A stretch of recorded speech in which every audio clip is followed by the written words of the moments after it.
Good evening, everybody. Nice to see you all again. Tonight's topic is a topic which we've spoken about before, the 50 gates of understanding, or Chamishim shaarei binah, or sometimes called Nun shaarei binah, the 50 gates of understanding. And I would like to examine a little bit more what this whole concept is about and what it means to us in a sort of a practical sense. So there's a Talmudic statement that there were 50 gates of understanding that were created in the world, and 49 of them were given to Moses, to Moshe. 49 of them were given to Moshe, and the 50th one he only acquired on the day that he passed on, which is the day of Adar,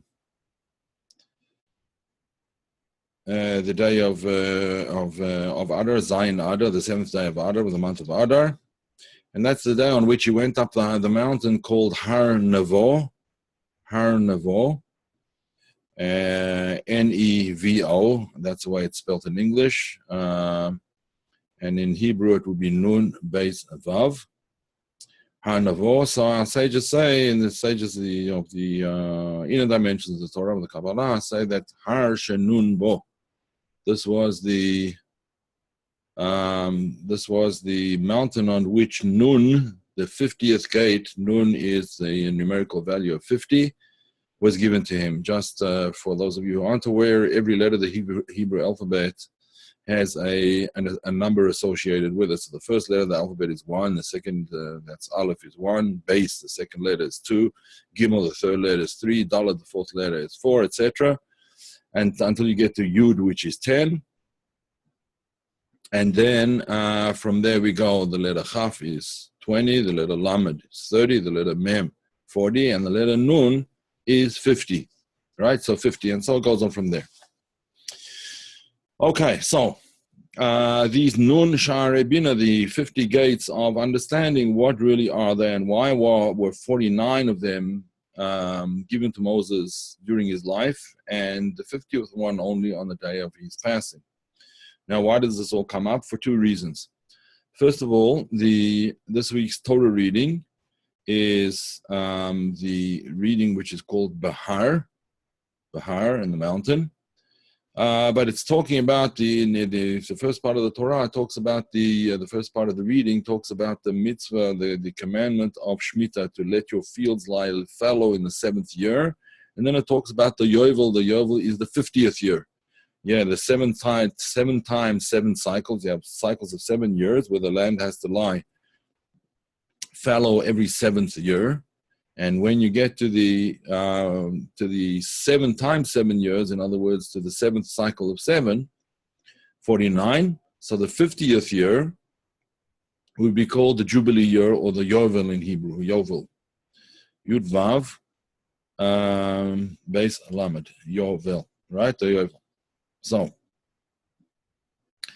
that too is the idea of 50, and what is that again? What does that 50th year represent? For sure, the way the Torah explains it, it's a time of freedom, where anyone whose lands were sold sort of on a temporary basis, the ownership returns to the original owner on the 50th year. Any slaves that were enslaved at that time are set free, and so on. So it's a time of freedom. We also have to understand what this concept is from a deeper perspective. In other words, essentially from the perspective of the Kabbalah. So let us examine this idea, and then we can extract from it what we're able to extract. Okay. One of the ideas which is spoken about in Kabbalah to a very large extent is the idea of the Sefirot. The Sefirot. the divine emanations, which are called the Sefirot, the emanations, which form the underlying basic structure of reality. Now, when I say reality, obviously everybody knows by now that has been with me for a while, knows that there are in fact 5 different planes of reality. There's not just one plane of reality, there are 5 different planes of reality. These realities are called in the language of Kabbalah, are called the worlds, olamot. And there are 5 different olamot. The lowest one being the world of Asiya, the world of action. Then the world of Yetzirah, the world of formation. The world of Bria, the world of coming into being, or the world of creation, literally, but the world of coming into being. It emerges from non-existence into existence. The world of Atzilut, which is a world which is not really, doesn't have any physical existence per se. It's mostly godliness, or in fact, it's all godliness. The world of Atzilut, which is called the world of the emanator, the world of emanation, or the world of closeness, from the word Eitzel in Hebrew, meaning close. And then the world of Adam Kadmon, the meta world, the world that transcends all the worlds and contains all of them, which is the world of Adam Kadmon, as it's called, or Ak for short. Those are the worlds. But each of the worlds, in fact, each of the worlds has the same structure of Sefirot. In other words, the underlying structure of all of the worlds is the same Sefirot, understandably in different degrees, in different intensities, perhaps you could say. So let me just share a screen. So I'll show you a picture of the Sefirot, a diagram of the Sefirot. I have, if you see the little boxes on the side, those are additions. The actual Sefirot are the round, little, how do you call them? Not round boxes, but whatever they would be called. Okay, whatever they are. So, as you can see, the structure of the Sefirot, there are 10 Sefirot altogether, although we have an 11th one, which is sometimes counted and sometimes not, and maybe I'll speak about that a little bit later on. But in any event, the basic pattern of the Sefirot, the basic structure of the Sefirot is just like this. There's Keter, Chochmah, Binah. Sometimes Da'at is counted, sometimes not. And then it goes Chesed, Gvura, Tiferet, Netzach, Hod, Yesod, and finally Malchut.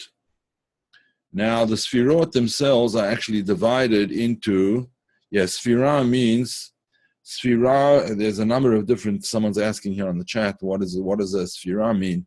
Some say it means spheres or circles, but basically Sefirah is from the word, first of all, the word sapir. Sapir, the word sapphire comes from the word sapir, right? Sapphire.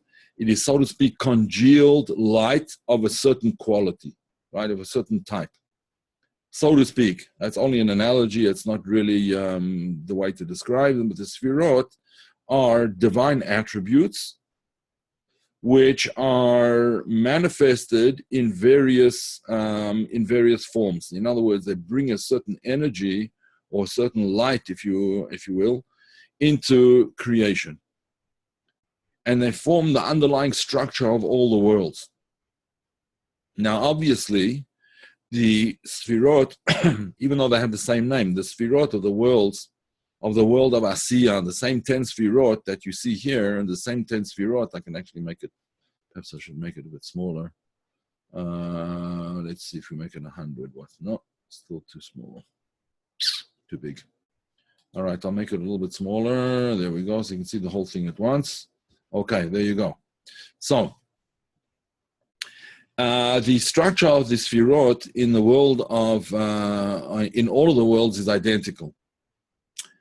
However, the concept of the Sefirot in each of the worlds is different.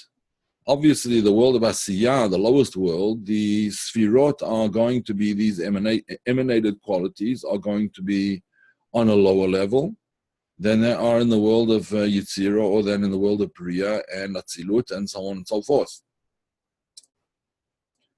So it's a sort of a paradigm that can be repeated, but it is gets sort of higher and higher, or if you would like to say it like this, deeper and deeper. Okay. Now, as those of you who've been learning with me for a while also know, the Sefirot are divided into basically into various clusters. The most the simplest division of the Sefirot is the simplest division of the Sefirot is into what's called mochin and midot. Mochin means intellectual qualities, and midot, emotional qualities. So there's a divide over here, right? These over here are called the intellectual qualities. Keter is a transcendent quality. It's not an intellectual quality, it's a transcendent quality, and I'll speak about that soon.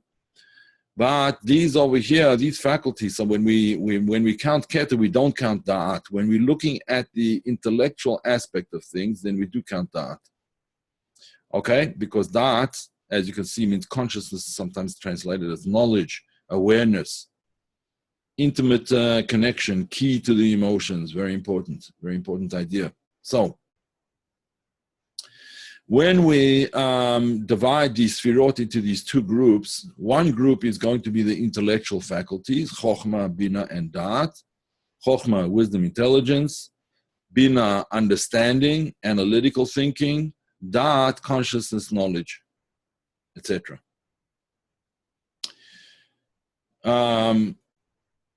When we get to the emotional qualities, so there are 7 emotional qualities. Let's just go through them briefly.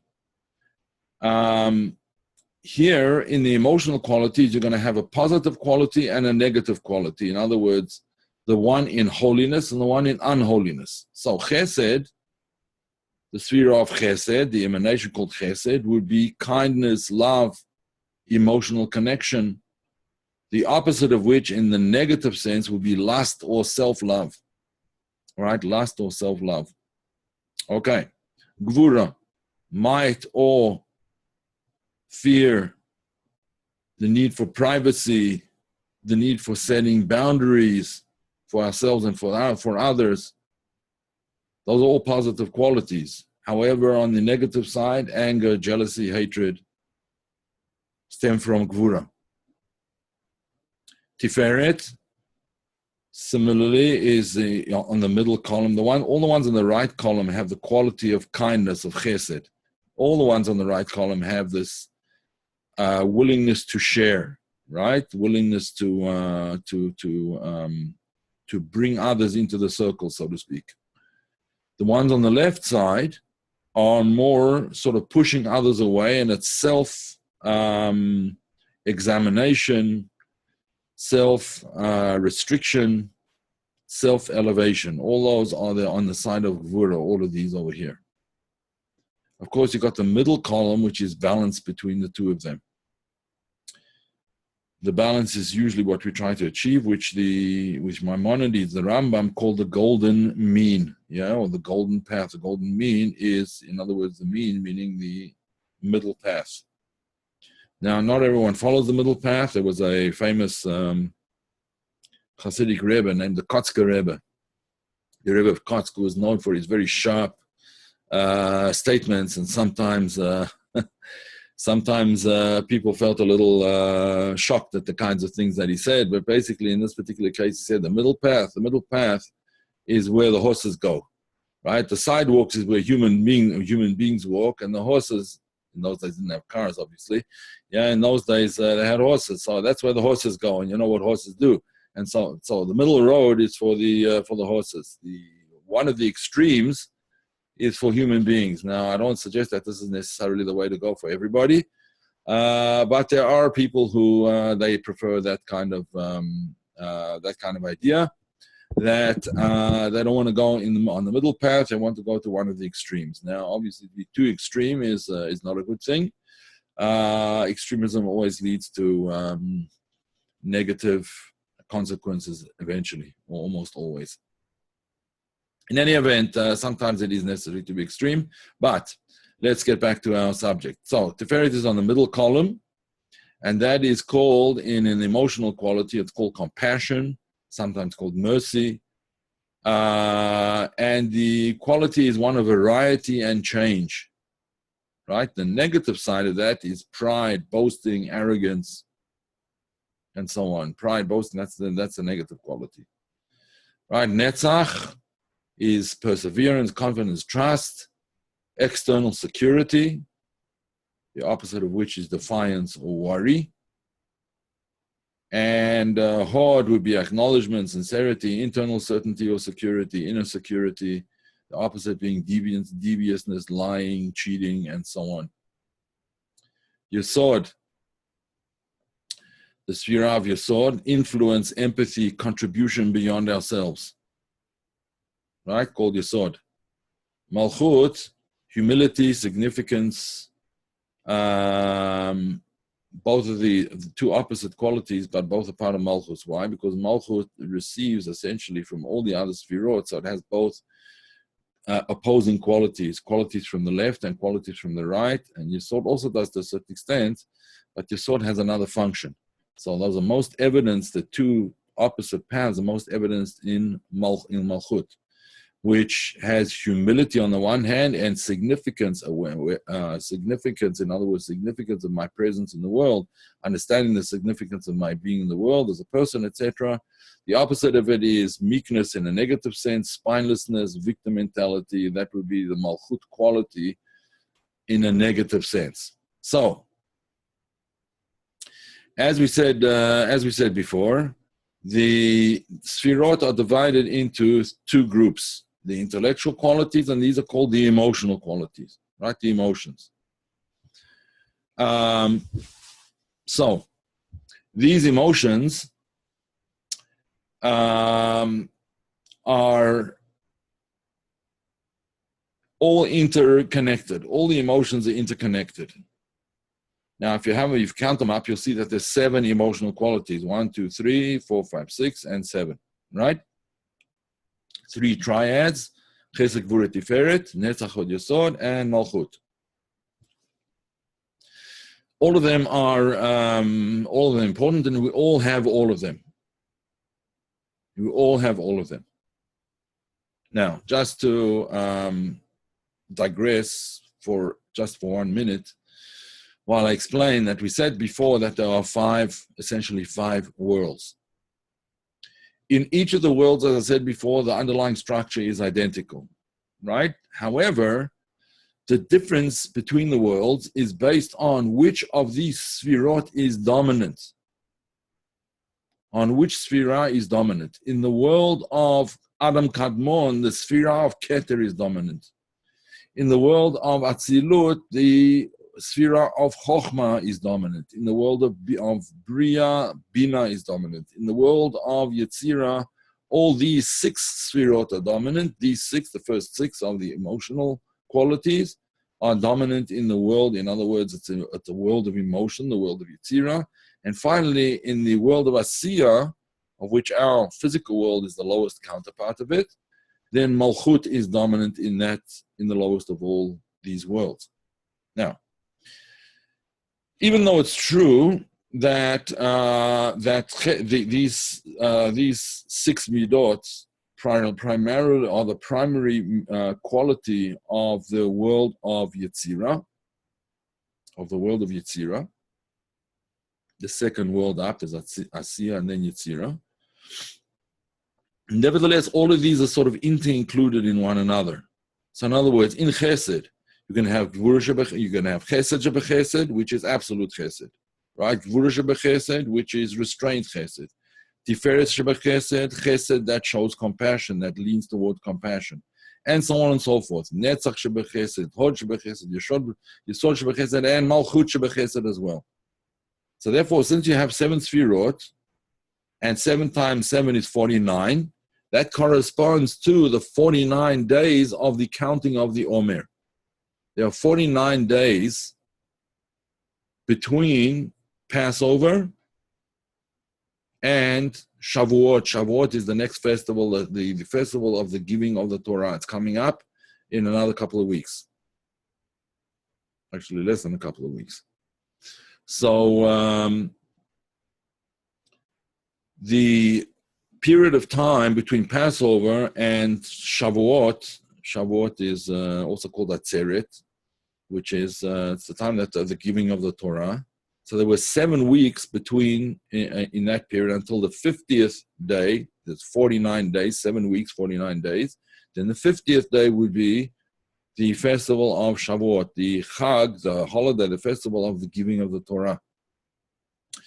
Okay, so what was that 49 days? That 49 days is called the 49 days of the counting of the Omer, the counting of the barley harvest. There was a barley harvest that was offered up the day after the first day of Passover. After the first day of Passover, there was the barley harvest, was done at night. And then an offering was made on the first day of Passover. And that night that the barley harvest was cut down, we begin counting. We begin sort of the countdown towards the festival of the giving of the Torah, the festival of Shavuot, or Atzeret, as it's sometimes called. So, those 49 days, what do they represent? So, if you have a look into Jewish prayer book, most of the Jewish prayer books have the same format as far as this is concerned. You will see that these Sefirot are all listed over here. It's a time of rectification of the emotions of the soul, right? It's a time for rectifying a person's emotional qualities. That's what these 49 days represent. Was the barley harvest begun in Egypt? No, the barley harvest was begun only subsequently when they actually came to Israel. But even though the barley harvest only began a little bit later on when they actually came to the land of Israel, nevertheless, the counting from the Exodus until Shavuot was nevertheless 49 days, and the 50th day was Shavuot. Okay, so this idea then of the 49 days is the time that is set aside for rectifying one's emotional qualities in all of their iterations, in all of their manifestations. So, in other words, the first week after Passover, the first week would be the rectification of the Sefirah of Chesed, kindness. So there will be Chesed Shebechesed will be the first day, kindness within kindness. Then there will be Gvura Shebechesed, which is setting boundaries to Chesed within Chesed. And then will be Tiferet Shebechesed, and then Netzach Shebechesed, Hod Shebechesed, Yesod Shebechesed, and Malchut Shebechesed. All of these things are done in the first week, each one of them, of course, having a specific meaning, which we're not going to really go into now because I want to get to the 50th day, which is the 50th gate, and I'm going to talk about that soon. And similarly, the second week will be the week of Gvura, then the third week, etc., and until eventually we're now in this week over here, the week of Yesod, and then we come to the week of Malchut. So the time we get to Malchut, the Malchut of Malchut, the following day will be the holiday, the festival of Shavuot, the festival of the giving of the Torah. Okay, so these 49 days then correspond to an idea which is called in Kabbalistic terminology the idea of avodah. Now, avodah means primarily, in this context, rectification of one's emotional qualities, working on rectifying one's emotional qualities. Now, how generally do you rectify your emotional qualities? Well, there's many ways in which these things can be done. One of them is through meditation of the proper sort, but the other is simply operating them with consciousness of what it is that you're doing and why it is that you're doing it. In other words, comes the week of Chesed, so one should engage knowingly and deliberately in acts of Chesed during that time. In acts of Chesed, doing kindness to others, visiting the sick, helping the poor, charity, charitable works, and so on and so forth, and attempt to do them with the proper intention in mind. Chesed shebechesed means I'm going to give to anybody no matter what. I'm not going to examine whether they're deserving or they're not deserving. Right? Gvura shebechesed would be giving to people, but with some restrictions. In other words, thinking carefully before you give who's deserving and who's not. And so it goes on right through the whole gamut. Then we come to the final day, which is the 50th day. So the sages said, the sages of the Kabbalah tell us that these 49 days and then the 50th day correspond to the 49 gates. And then the 50th gate, which we are given, which we achieve, which comes on the day, which is revealed on the day of Shavuot, on the day of the giving of the Torah. Now,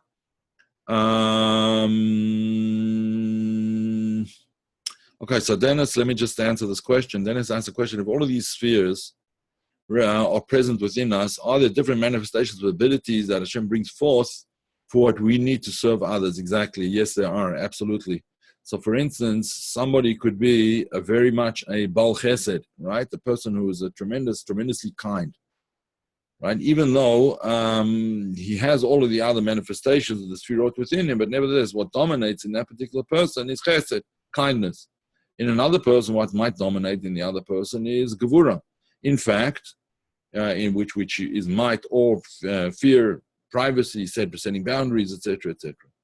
In fact, the Kabbalistic works explain, and based on verses actually, that Abraham represented the quality of Chesed to such an extent that he represented the quality of Chesed that there's a book called the Sefer HaBahir, the book of illumination.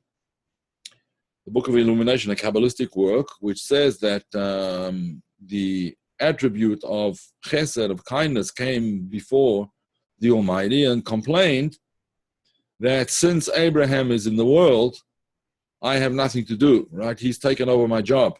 He's taken over my job of chesed, so to speak. There's a verse that says, Titain emes leYaakov, chesed leAvraham. Give emes, truth, to Jacob. Truth is the aspect of Tiferet. And chesed to Abraham. Yitzchak, Isaac, was the sphira of Gevura. Pachad Yitzchak hayali. Jacob says, the fear of my father was to me. In other words, the fear of his father is referring to God, but his experience and his relationship to God was one of fear and awe. Primarily awe. Fear is maybe not such a positive word, and the idea of awe. He was in awe of the Almighty. That was Isaac. Jacob was much more the idea of compassion. He lifted up his voice and he cried when he saw Rachel, who was Rachel, who was supposed to be his, and was in fact his soulmate. But when he saw her that she was a daughter of Lavan. She was a daughter of Laban, Lavan, the deceiver and con man. And she was brought up in this house. He began to weep. He wept for her. He wept for her out of compassion for her situation. Right? It's also the attribute of truth. I don't have that over here because I was just talking about emotional attributes, where there's truth. It's not really an emotional attribute per se. But in any event, that represents truth. Titen Emet Tiferet LaYaakov, and Chesed to Abraham. So each person does find their sphira according to where they're holding in life now, and that can change. It can change, but in general, a person is born with certain qualities. From the negative qualities, you can understand what the positive qualities could be. For example, if a person is a very angry person always, very angry and yelling and full of bitterness and so on, we understand that he comes from the aspect of Gevura, and his tikkun, his rectification, is either to tone that down with Chesed and Tiferet, or to elevate it to Gvura of holiness, Gvura de Kedusha. There's a story told about one Hasidic Rebbe who was named Rabbi Baruch, Rabbi Baruch of Mezebish, who was, on the surface of it, a very, how shall I say? He seemed to be an angry person. That's what it looked like. It looked like that was on the surface. He was very critical and very demanding, and seemed to have these qualities of tremendous gvura, harshness, and severity. That's what it seemed. But of course, his severity, his gvura, was rectified gvura. It was rectified. It wasn't anger, but it was jealous for the sake of God, so to speak. And when he passed away, he had the Zohar open at a certain passage that explains that his name, which was Baruch, is an aspect of Gvura, and it's called Gvurot Kedoshot, holy Gvurot. He had that page open as he died, and the page was there for everybody to see. And he left his book open in that specific place to explain to people what it was that he was doing, that he had done throughout his life. Anyway, these 7 attributes, therefore, these 7 emotional attributes, add up to 49 because they each have subdivisions, emotional subdivisions. Again, chesed shebechesed, gvura shebechesed, tiferet shebechesed, and so on, all the way through to malchus shebechesed, and each one of them has these subdivisions. So there's altogether 49. So this is the time that is set aside for the for illuminating and uplifting the qualities of our soul.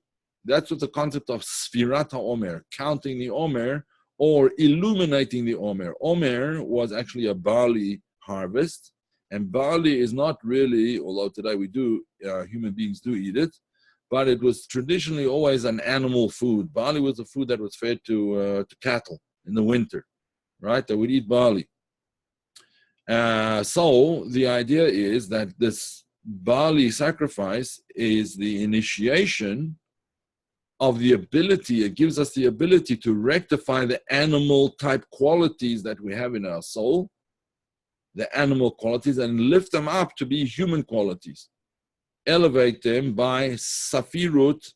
Sefirot means illumination, illuminating those qualities right throughout those 49 days. Okay. Then we get, was Pinchas in his actions more like the Gvura of Gvura?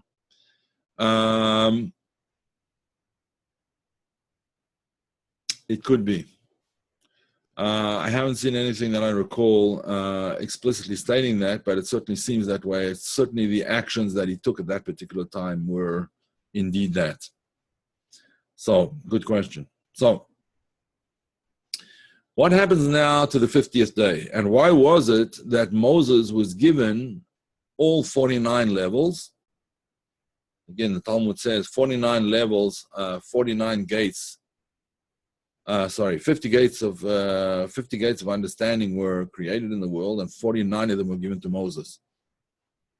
Why was it that the 50th gate? Why was it that the 50th gate wasn't given to Moses? And what does it mean that he acquired that at the end of his life? So there's a very interesting explanation of this that goes as follows. The 49 levels represent the work we do on ourselves.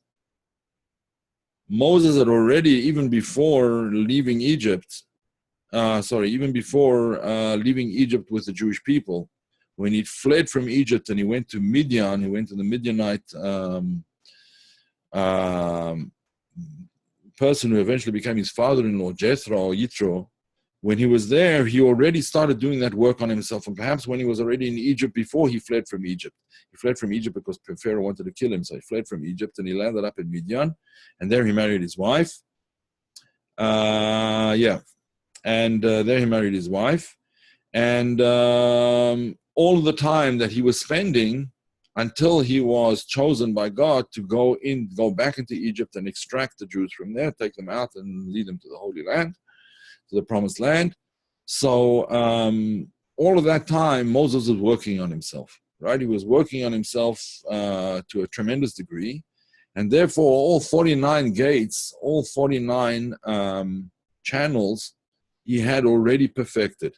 They're called gates because you have to pass through them, right? There's a certain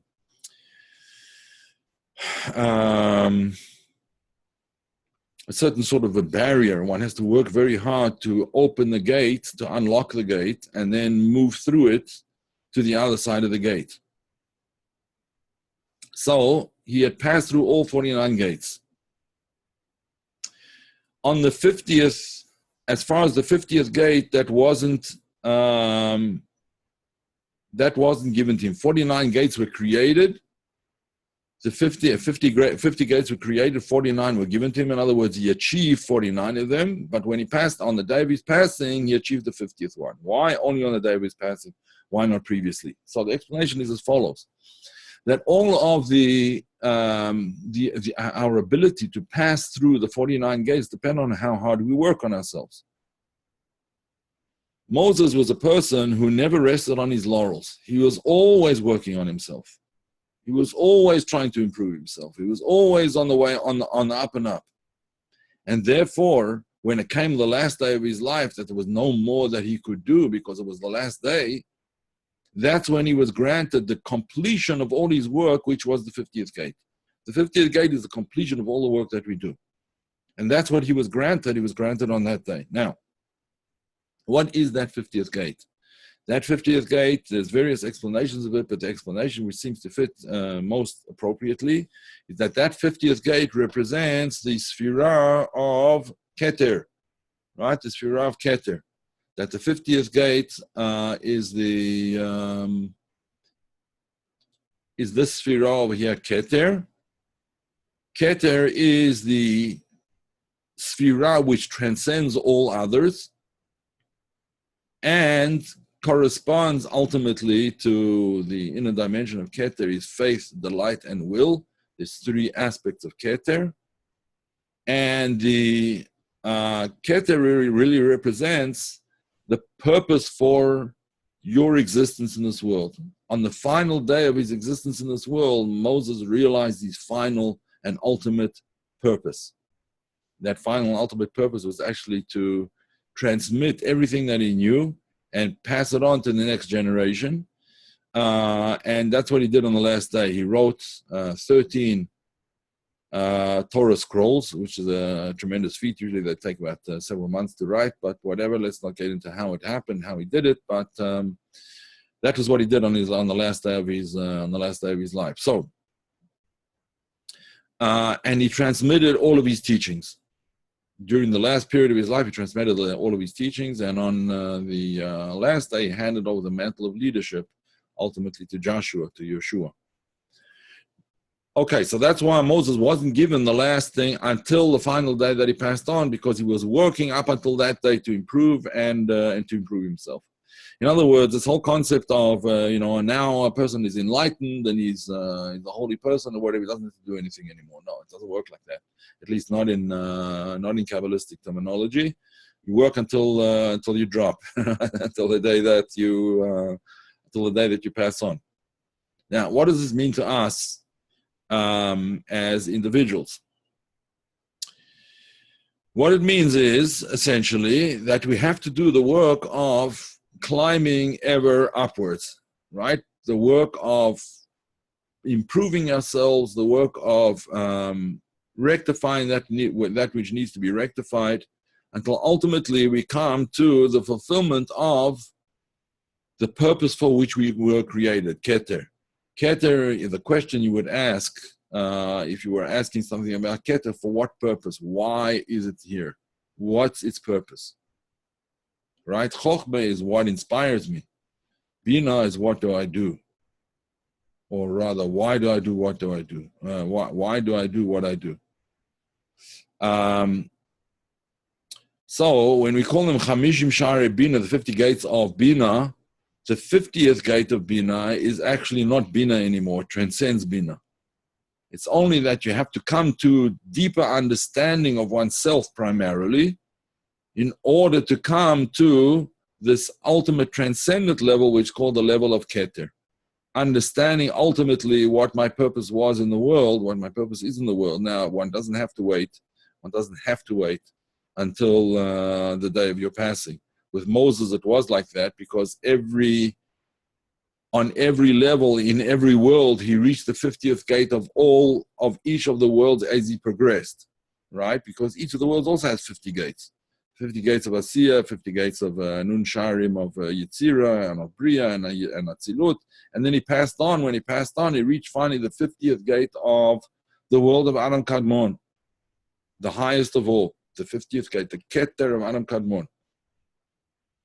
That's what he reached. So, this is what this period of time teaches us, and this is what the whole concept of the Jubilee also teaches us. The Jubilee teaches us the same thing. On that day, when we reach the 50th year, that is a year of redemption. The Jubilee year is the year of redemption. So it's the year of redemption, and the 50th day represents the day of redemption from all constraints, from all things that hold us back from doing what it is that we need to do in the world, and so on. So that's the idea of Keter, and that's the idea of the 50th gate.